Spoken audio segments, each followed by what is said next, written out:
Hi, I'm Suzanne Madrid. I'm going to talk about models today.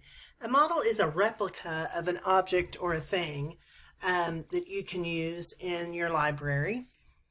And this also includes dioramas, which is usually a representation of a scene. There are advantages to having models in your library.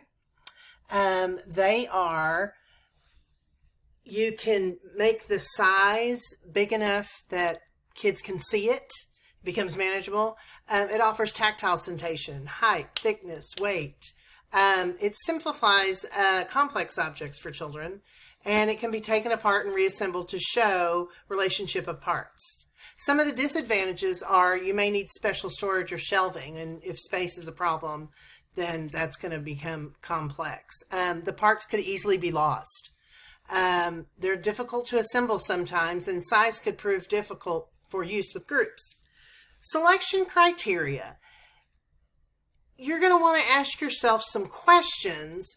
Will it be able to withstand multiple uses? You're going to have several classes coming through, multiple children, and they're going to be taking these apart and putting them back together.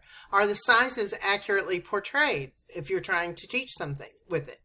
Are the parts clearly labeled so that they can understand what it is they're manipulating? And does the design and color stress important features?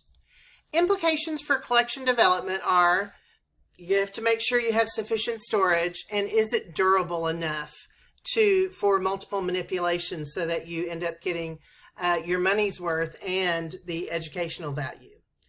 For references, I used our book, The Collection Program in Schools, Concepts and Practices by Phyllis Van Orden. Thank you.